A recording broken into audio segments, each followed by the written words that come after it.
Olá, mulherada! Olá, mulheres em ação! E chegamos no nosso sexto encontro da quarta temporada, com um tema muito, muito bom, mas eu falo desse tema daqui a pouco. Fabiola, tudo bem com você, Fabiola? Tudo bem, muito bom estar aqui com vocês de novo. Vocês são especiais, maravilhosos. Você também é especial. Nós somos, vamos mudar esse pronome aí. E você, Nadima, tudo bem? Tudo certinho, graças a Deus. Tudo beleza. Então tá bom, Nadima, você ora para nós iniciarmos. Querido Deus, nosso Pai amado, nós te louvamos e agradecemos por mais esse momento de estudo, de encontro e de aprendizado. Nós queremos a presença do Teu Santo Espírito em nossa vida, nos ajudando, Senhor, a ver aquilo que precisamos melhorar, mudar, para que realmente possamos estar fazendo a Tua vontade, ficarmos cada dia mais preparados para morarmos contigo. Nos abençoe, nos guarde, eu te peço por Jesus. Amém. Amém.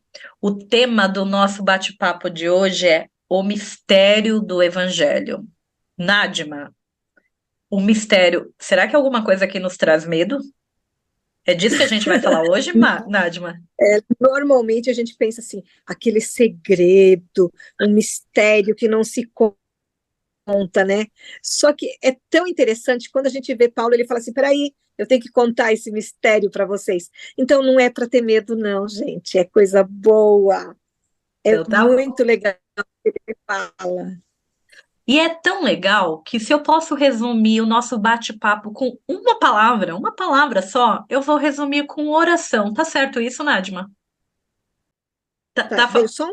tá. Através da oração, eu estou abrindo o meu coração e falando com Deus, mas Deus também fala comigo. Então, é uma linha aberta quando eu oro. Então, quando eu me coloco nas mãos do Senhor, quando eu abro o meu coração, Ele também vai me falando dos seus desejos. E isso vai mudando toda a minha vida, a minha estrutura. Então, é maravilhoso o estudo de hoje. É isso aí. Meninas, hoje a gente vai conversar sobre o próximo capítulo de Efésios. Nós paramos em Efésios, qual que nós paramos, Fabiola? Dois. Dois. Agora a gente vai para o 3. Hoje, será que a gente hoje consegue finalizar o capítulo inteiro de Efésios 3, meninas?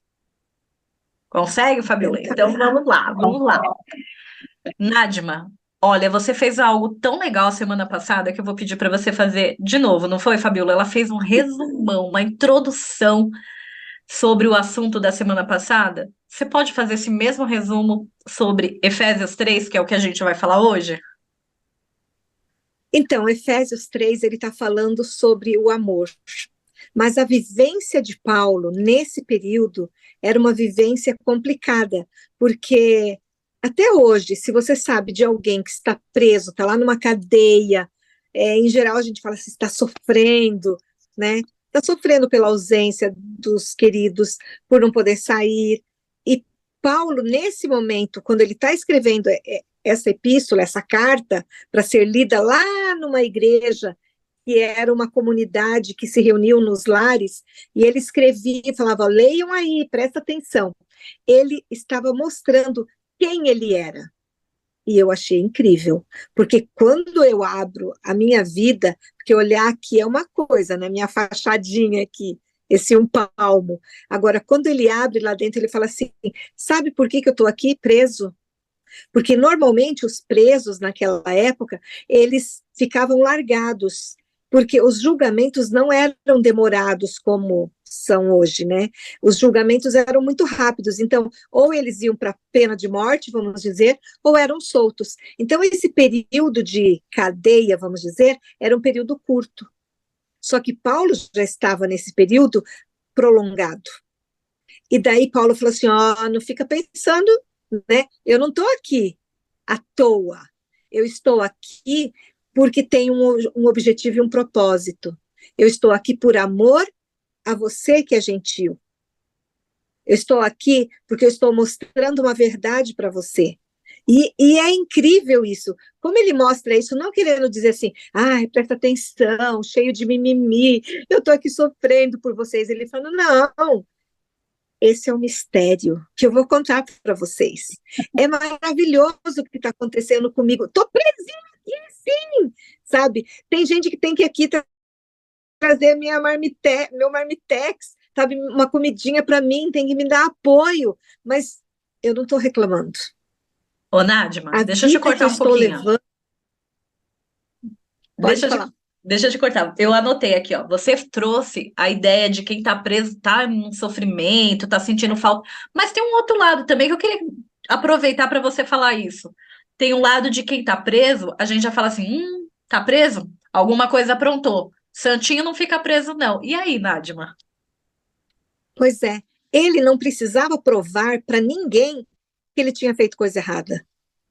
Ele falava, vocês sabem quem eu sou. E quando a gente volta lá atrás, a gente sabe que era uma pessoa íntegra, que era uma pessoa que lutava pela verdade, que era uma pessoa que tinha um amor incrível. Então, ele não precisou ficar falando assim, ó, não menti, não roubei, não isso, não aquilo. Ele relata os sofrimentos dele, não só aqui, em vários outros textos bíblicos, para mostrar o seu amor.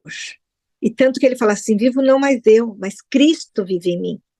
O que eu estou sofrendo agora, ó, se morrer, não tem problema, sabe? É muito exemplo que ele está dando para nós, é um exemplo incrível. E eu acho interessante isso, porque ele fala, estou aprisionado, mas pensa nesse prisioneiro aqui, que é para que você possa ter oportunidade de ler o que eu estou escrevendo, que você possa ver através de mim, que difícil isso, o amor de Deus. E era isso que ele estava fazendo, assim, na verdade. Então, hoje, muita gente está só aqui, ó, na aparência, dizendo, eu amo a Jesus, ai, como ele é maravilhoso, mas o que, que a gente está fazendo pelo outro? Olha Paulo onde ele estava, pelo outro, para que o outro pudesse entender o amor de Jesus. É incrível, né? Ele foi tremendo nos seus trabalhos, nos sofrimentos, mas principalmente ele me dá um exemplo assim de luta, porque eu me apego a Jesus e é com ele que eu vou, não importa o que aconteça. Nadma, você tá falando tudo isso de Paulo e eu tô pensando aqui, eu vou te fazer uma pergunta como se eu não soubesse da resposta. Eu sei porque eu li Efésios 3, mas você vai responder pensando em quem não leu, quem não conhece esse texto, tá? Paulo fala, depois de tudo isso que você falou, que ele não cometeu nada de errado para estar na prisão. Não, ele estava um tempo muito superior ao que geralmente os presos ficavam. Ele estava feliz com essa prisão.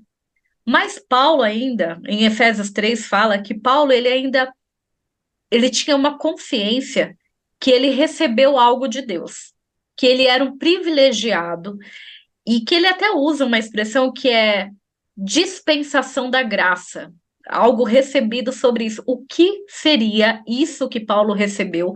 O que é essa dispensação da graça, Nadma? Não é que ele foi um escolhido de Deus, lógico, por ele ser quem ele era. Ele foi escolhido. Mas essa dispensação da graça, para mim, é o entendimento que ele teve do amor de Jesus. E isso, hoje, traduzindo para nós, é eu entender o que é graça. Porque hoje existe uma graça barata, sabe? Jesus salva, fique como você está, faça o que você quiser. E Paulo falou, opa, não é barato. Olha onde que eu estou, olha o meu sofrimento. Mas eu carrego essa graça comigo, porque olha o pecador que eu sou. E ele falava assim, tem texto que ele fala assim, esmurro o meu corpo, o bem que eu quero fazer, não faço. E de repente eu já estou fazendo coisa errada, mas a graça, a salvação chega até mim. Essa coisa que Paulo sentia é extensiva para cada um de nós, é como se ele abrisse assim e falasse, pega, receba também. Receba essa graça, aproveite isso, porque ela é de graça. mas ela teve um custo altíssimo, que foi o sangue de Jesus. Então, a graça, essa dispensação da graça é a salvação que Jesus oferece. E ele vai atrás. Quando ele foi atrás de Paulo, é um exemplo para nós. Ele vai atrás de mim, de você, Esther, da Fabiola, vai atrás da gente, porque ele deseja ter a gente pertinho dele. Sabe? É incrível. É muito amor.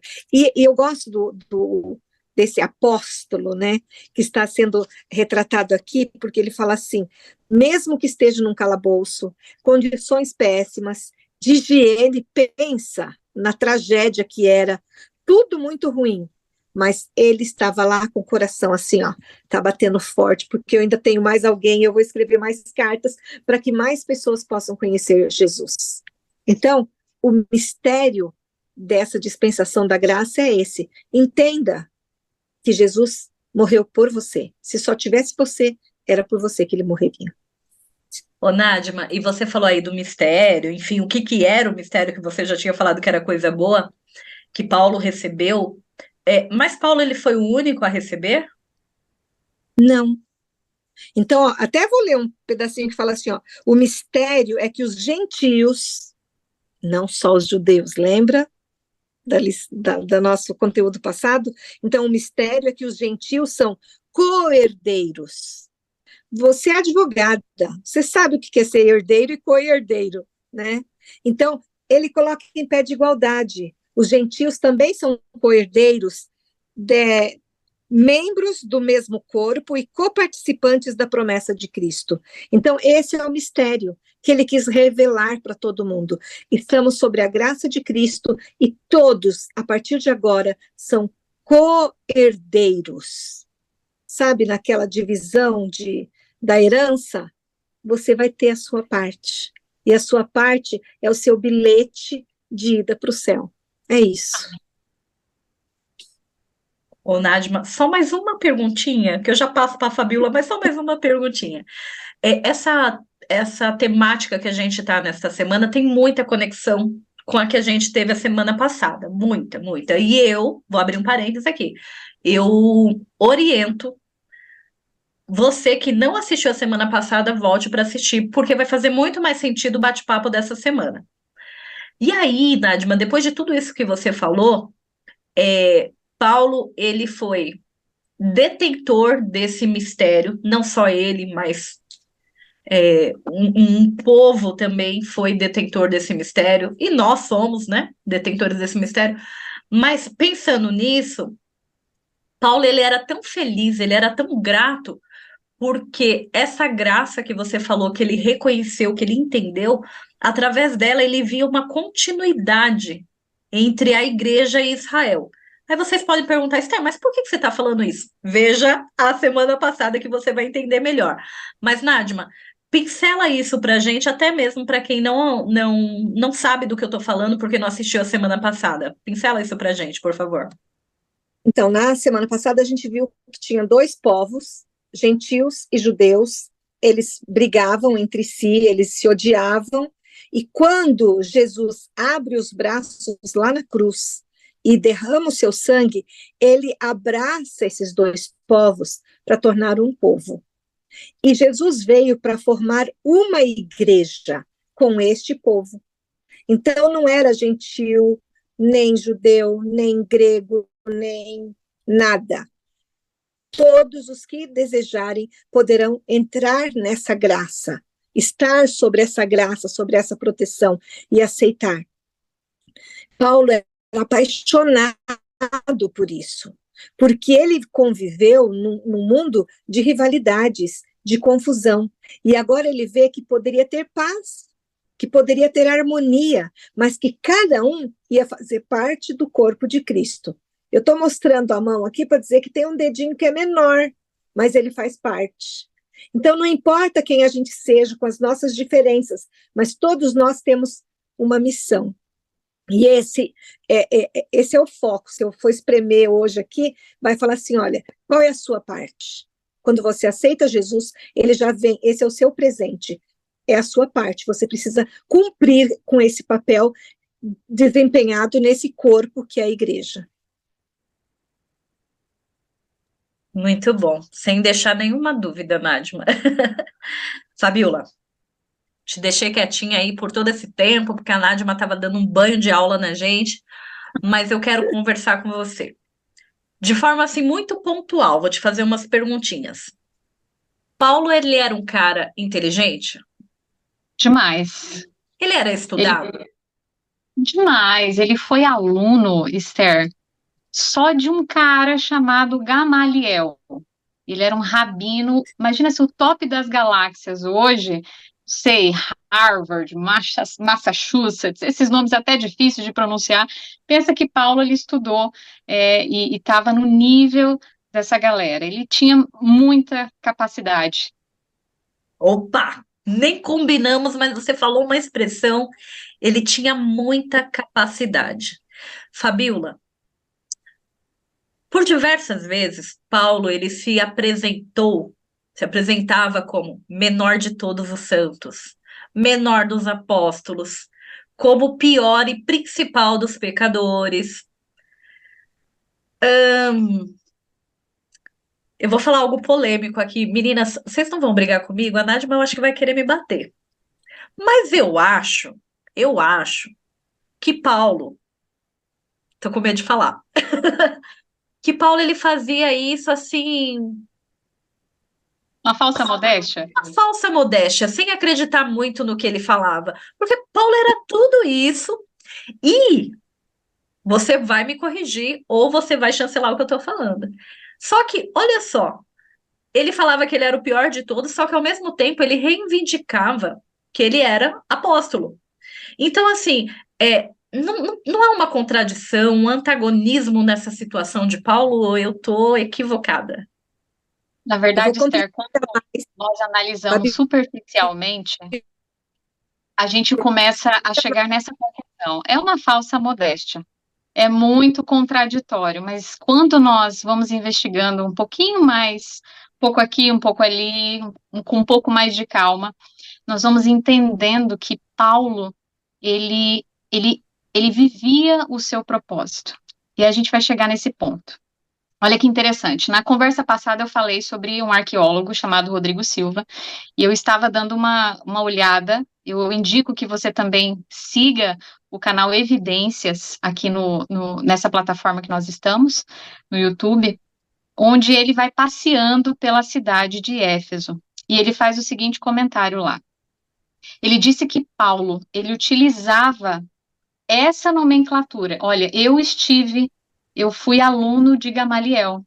Para chegar nas sinagogas, para se aproximar dos judeus, porque os judeus gostavam disso, eles gostavam de ver ali uma recomendação, ver como é que era o naipe da galera, para que Paulo falasse para as pessoas. E quando Paulo tinha a oportunidade de usar as suas capacidades, ele lançava o mérito todo para Cristo Jesus. Então, veja que interessante e parece antagônico, mas não é. Paulo, ele tinha toda a qualificação possível que possa passar aqui na nossa mente, academicamente falando. Ele tinha uma boa oratória, ele tinha uma qualificação acadêmica maravilhosa, mas ele entendeu que isso não era mérito dele e que ele cedia toda a sua capacidade por aquele que o convocou. E isso, gente, dá uns estalos aqui. Eu estou conversando com vocês e tem milhões de pensamentos passando aqui por mim. Você sabe por quê? Eu volto lá para o chamado de Paulo. Olha que coisa interessante como Deus conhece. Paulo era perseguidor, ele sabia todas as leis, os cerimoniais, as doutrinas e os conjuntos de outras leis que eram tão enfadonhas para aquele povo, e ele perseguia aqueles que se diziam cristãos, seguidores de Cristo Jesus. E agora Paulo está em um outro cenário.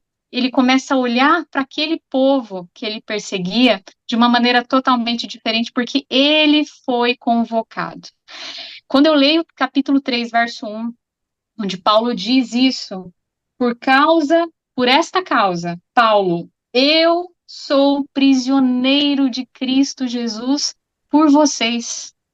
Eu entrego a minha capacidade, eu entrego as minhas titulações, eu entrego o que poderia ser mérito meu em favor de Deus, de Cristo, por amor ao meu ministério. Paulo, ele se sente, sim, ele diz aqui no capítulo 3 que ele se sente o menor dos santos, porque ele sabe que a capacidade não vem dele. Ele sabe que ele depende de um ser supremo, superior, para que todas as coisas, o querer e o realizar, possam acontecer. Então, quando a gente olha para Paulo, distantemente, superficialmente, a gente pode incorrer no erro de achar Paulo se achava a última bolacha do pacote. Mas quando a gente vai a fundo na história de Paulo, nós entendemos uma coisa que eu preciso ler na íntegra para vocês.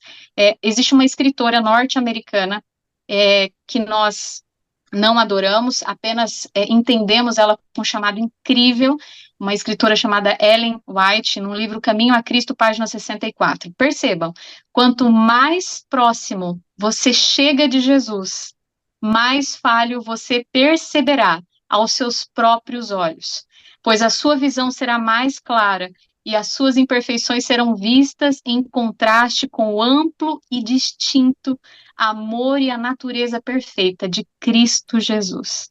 Então, Paulo se sentiu o menor, o mais pecador, porque ele era tão próximo de Jesus, ele era tão colado em Jesus, que quanto mais ele se aproximava, mais ele falava: "Ô Senhor, eu sou tão indigno, tão imerecedor, mas ainda assim o Senhor me ama.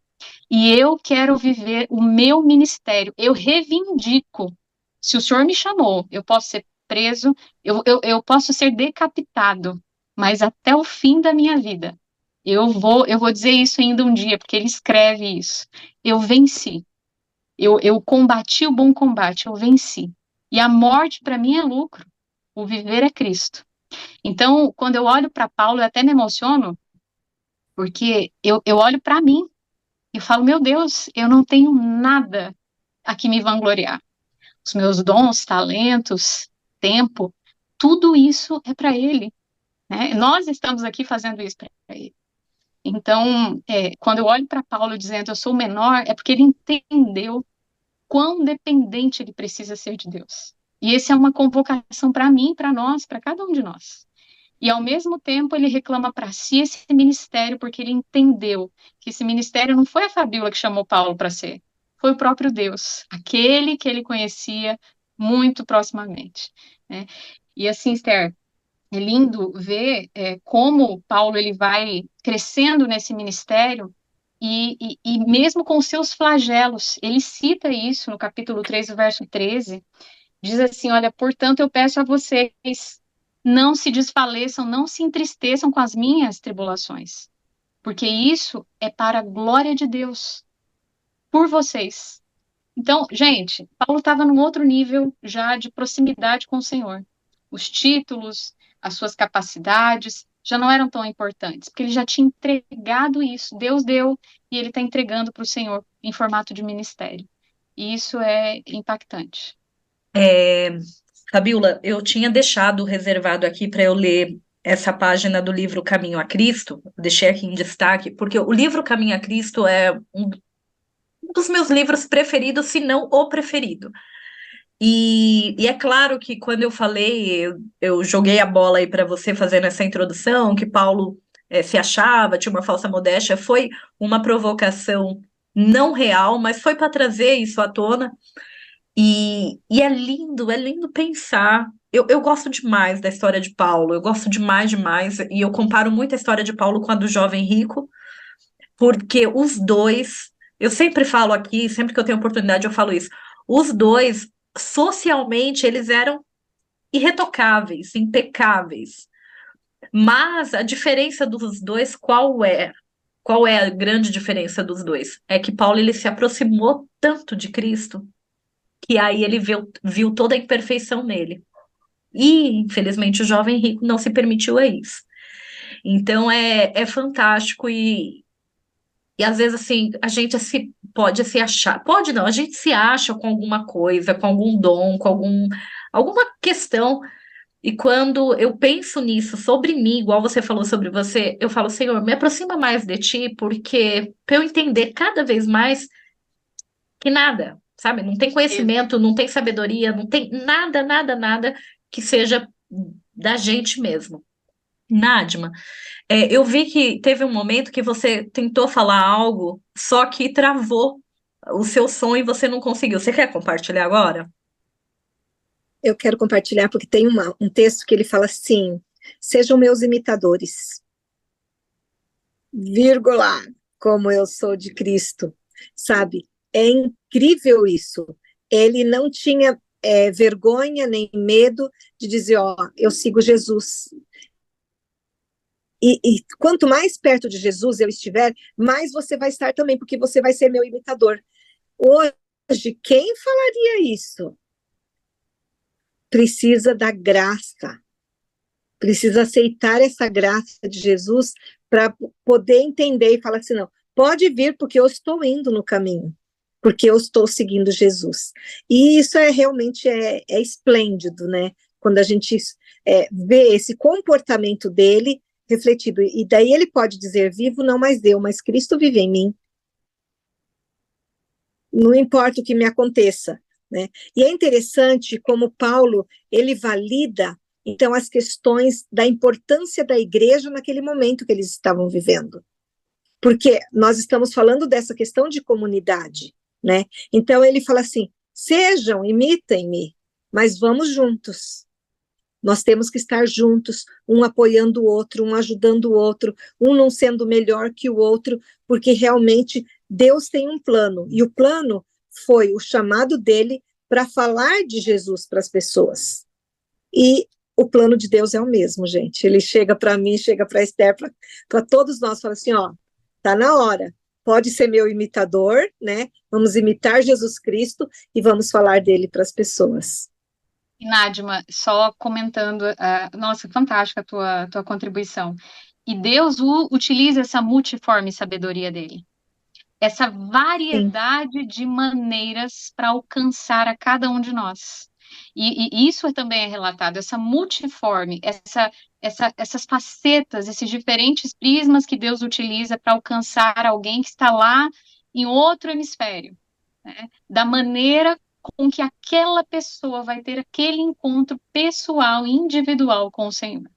E interessante também, um outro ponto que vem falando sobre essa sabedoria, essa multiforme sabedoria de Deus, que até os principados e potestades, que a gente vai ver em outros locais, que esse termo, principados e potestades, faz referência a hostes demoníacas, eles são sabedores, que o nosso Senhor, ele é soberano, ele é o nome sobre todo nome.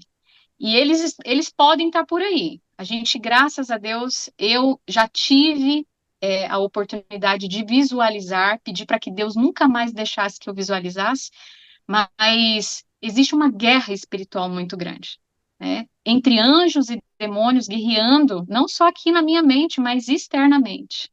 É real esse grande conflito. E eles sabem que eles já estão derrotados. E o tempo deles é muito curto. E a referência que Paulo traz, essa revelação daquilo que parecia ser um mistério, é o seguinte, ó, nós participamos da mesma família. Ei, hostes, potestades aí, vocês, principados, é o seguinte, se é possível unir gentios e judeus por meio de Cristo Jesus, não há mais nada de impossível para que Deus faça por meio do seu povo. E Paulo, ele termina com uma oração. A Esther, ela começou falando sobre isso, né? O ponto central de Paulo, ele fecha esse capítulo 3 com essa oração, clamando para que o Santo Espírito de Deus, ele transforme aquelas pessoas e para que Cristo habite no meio daquele povo. E que assim tenham essa consciência transformada de que nós fazemos parte de uma família celestial. Você já imaginou uma coisa dessa? Nádia, Esther, nós fazemos parte da família dos céus. Nós somos representantes dessa família. Então, isso é maravilhoso, isso é transformador. Que lindo, né? E meninas, vou fazer uma pergunta aí para quem quiser responder. Qual das duas? Em Efésios 3, Paulo fala muito sobre o fundamento da igreja, né? O que seria esse fundamento, assim, de forma prática? Não é só um corpo doutrinário. Não existe uma igreja que está acima de Jesus. Ele quis dizer, Jesus é o centro da igreja, ele é a base da igreja, ele é tudo para a igreja. Por isso que a gente tem que estudar a palavra de Deus, porque é Jesus falando através da Bíblia, né? E quando ele fala, esse é o fundamento. Então, o cerne da igreja é Jesus Cristo. Então, não dá para ter uma igreja e tirar Jesus. Então, quando Paulo está falando disso, ele quer dizer assim, ó, Jesus está acima, tem uma igreja, essa comunidade para a gente se relacionar, para a gente estar junto, mas nós temos que seguir Jesus. Todo mundo olhando para Jesus. Fabíola, quer fazer suas considerações finais? É só uma reflexão, na verdade, isso aqui é um chamado para mim, é uma exortação para mim mesma, sabe, Esther? E eu trago essa reflexão para cada um de nós, que nós três aqui, as pessoas que vão nos assistir, que você e eu, nós possamos nos achegar a Cristo. Assim como Paulo fez, assim como ele orientou que os gentios fizessem, e, e como a vida de Paulo foi transformada, que a minha vida seja transformada por essa proximidade com Cristo, que é a nossa pedra fundamental, é a nossa pedra de esquina. Amém. Meninas, falei que a gente ia falar sobre oração. No fim, a gente entende que Paulo ele tinha uma vida de oração. Ele amava tanto orar pela igreja, pelo povo, e sem se importar quem era gentios, quem era judeus, porque ele entendia que a graça salvadora era para todos, e isso unificava todos. Então, com esse pensamento, com esse ensinamento que Paulo repetidas vezes nos deixou, é que a gente vai terminar o nosso bate-papo com oração. Fabíola, você encerra para a gente com uma oração? Vamos orar. Pai querido, como é bom, Senhor, nós entendermos claramente a sua palavra. Como é bom nós entendermos esse plano de redenção tão maravilhoso que o Senhor já havia esquematizado, organizado com o Santo Espírito e com o próprio Cristo que veio morrer em nosso lugar. Hoje nós entendemos mais uma vez que Cristo é o centro de tudo que há, da Bíblia e principalmente da nossa existência. Deus, por favor, Santo Espírito de Deus, continue nos guiando pelo caminho da verdade, pelo caminho reto, nos instrua cada vez mais a estudar a palavra com clareza, para que nós não caiamos, Senhor, no erro, para que nós entendamos que Cristo é o único caminho e que nós tenhamos aquela grande e gloriosa oportunidade de receber Cristo ouvindo a sua voz, aquele a quem tanto aguardamos, aquele a quem entregamos as nossas vidas, os nossos dons, os nossos talentos, o nosso tempo. Nós clamamos que o Senhor nos ajude, porque somos falhos, somos pecadores, mas nós desejamos entregar e viver esse ministério por amor a Cristo Jesus. Nós te pedimos isso, Deus, em nome dele, em nome de Jesus. Amém. Amém. Amém. A semana que vem tem mais. A semana que vem a gente vai entrar na metade da nossa temporada com um assunto muito, muito bom que fala sobre o corpo unificado de Cristo. Esteja conosco, compartilhe este vídeo para que outras pessoas alcancem esse conhecimento também. Um beijo e até a próxima. Tchau, tchau.